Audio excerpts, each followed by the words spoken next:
Savati Cup from Thailand. Savati Cup from my cow, Phuket, Thailand. Leroy of Coconuts, Mangoes, and Coffee, podcasting from Phuket, Thailand. And we are moving into the winter season here. It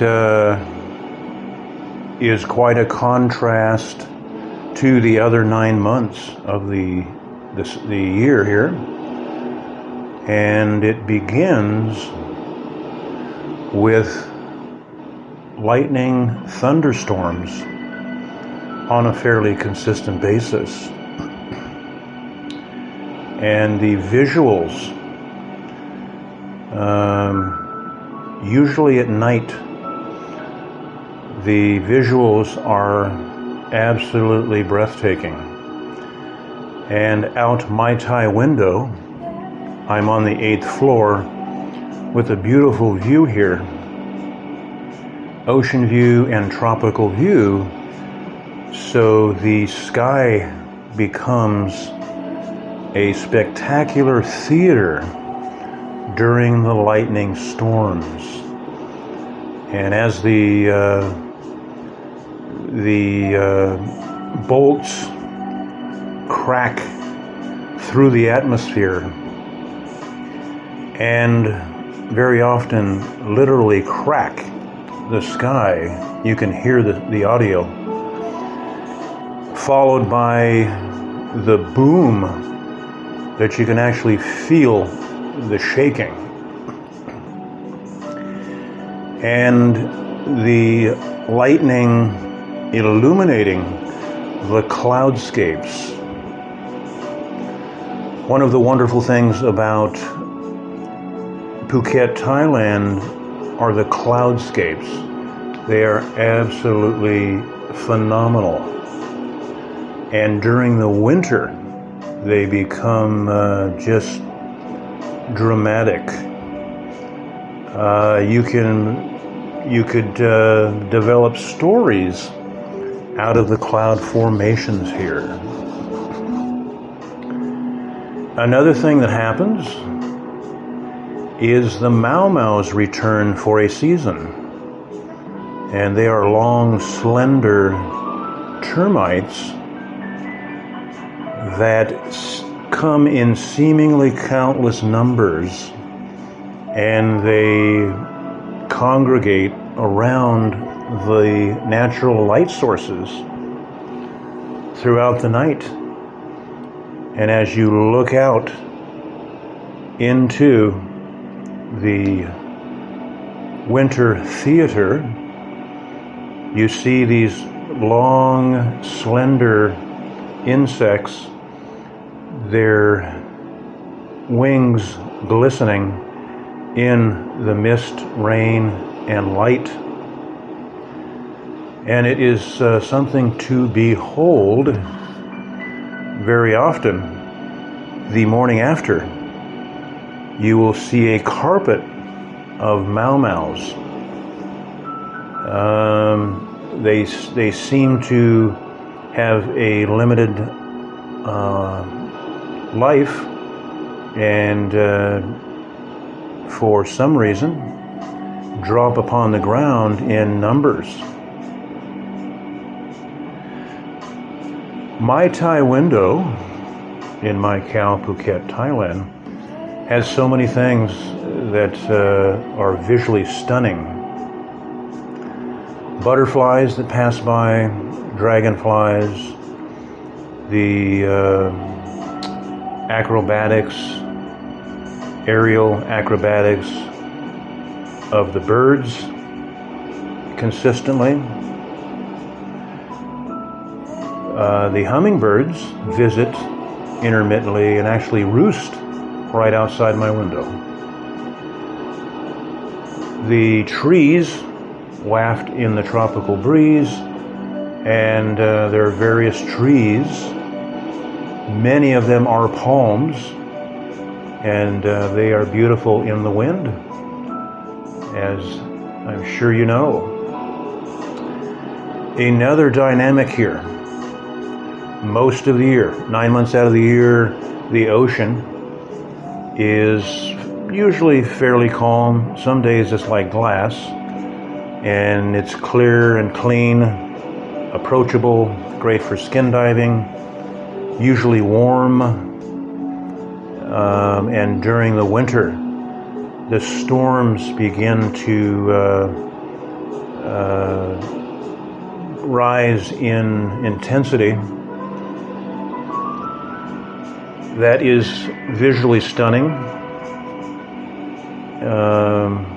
especially at sunset. When you see the turbulent ocean out there at sunset, it's really priceless.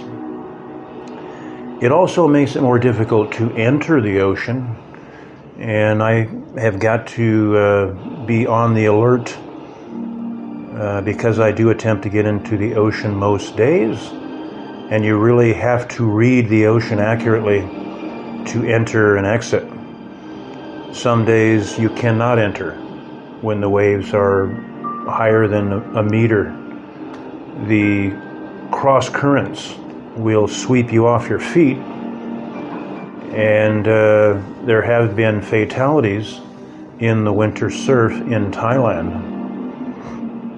And so I am quite cautionary to enter and exit and how to do that. I spent the last winter here navigating that, and there is a science and an art for your daily dip in the ocean here during the winter.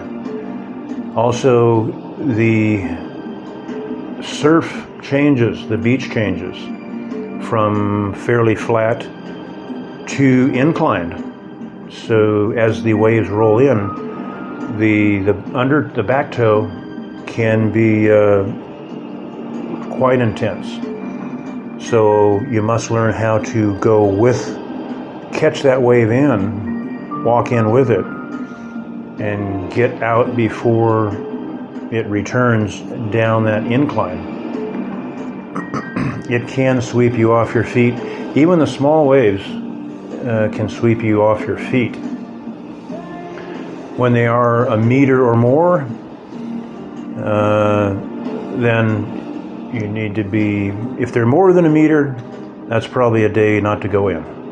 If they're still a meter or less, you can read the sets. Let the higher set pass through. Generally, you'll get a lower set where the waves drop to, a foot and a half or so, and you can enter at that time. So the winter here is really special. It does break up the other 9 months in a sense, in that it gives you these incredible tropical rainstorms and just tropical rain. Great for cycling, great for motor scootering in the tropical rain. I really enjoy that. And the wonderful thing about Thailand, and I know Phuket the best, is that you have summer 365 days, even during the winter. Generally what will happen is the storm passes through, and it seems that the storms generally hit at night. They can hit any time during the day, but very often the big storms hit at night with lightning and so on. And after the storm, nearly every day during the winter, you will get half a day of summer. The clouds back off a little, the sun shines through, it's warm, and you generally get half a day of summer throughout the winter, which is wonderful. And you'll notice that as soon as that sun comes out, boy, everybody's out into it. Also, very often you will get the sun shining with a light rain or mist blowing on the wind through it, which is really incredible. And of course, the refreshment of the rain. The plants and trees and so on are happy. Everything smells clear and clean, and the local fires that burn fairly consistently, the farmers and others that are burning their leaves, of course that smoke is quenched, which is nice. I actually enjoy that. Generally, the smoke the scent is pleasant. The local leaves burning into a smoke that is more incense to me than an issue. So the winter here is a special time. Most people will, the locals and others, spend more time indoors, of course. If you must travel and you're motor scootering, you see everybody in rain gear, and they're motor scootering right through the rain. Sometimes there's such a downpour that you see everyone pull over, and they will find shelter, because it can get, sometimes it just comes down in buckets, and everyone pulls over, finds a little overhang, hangs out, and waits for it to, soften a bit, and they get right back out there. And I enjoy that. It's like taking a warm shower while you're motor scootering or cycling or walking. And of course, always warm. The temperatures are warm, tropical warmth, in the 80s generally. Humidity, of course, becomes, rate rises. And winter in Phuket, Thailand is truly a pleasure. I enjoy it. If you'd like to catch the other podcasts, feel free to follow this link. And I'm working on a new series, a winter series. And you can also go to Coconuts, Mangoes, and Coffee. That's coconuts, the letter N, mangoes, and coffee. No, coconuts, mangoes, and coffee. I'm sorry, the letter N. Coconuts, mangoes, the letter N, coffee. Coconuts, mangoes, and coffee. YouTube, and you can see a series of videos that I've been shooting around Phuket for the last year. If you'd like advice, consultation about coming to Thailand, specifically Phuket, you can contact me at Coconuts, Mangoes, and Coffee. Coconuts, Mangoes, the letter N, coffee, at gmail.com. Coconuts, Mangoes, and Coffee at gmail.com. And I'll be glad to assist you in your time here. There is many things to navigate. Of course, the visas, the immigration office, and so on and so forth. Other things that make the journey easier if we have these pieces. You can truly enjoy the land of smiles. That is Thailand. Kap Kun Cup, Leroy from Coconuts, Mangoes, and Coffee. Hope you have a great day. I hope you get on that plane and explore the wonderful, magical world of Thailand. And if you're from the United States,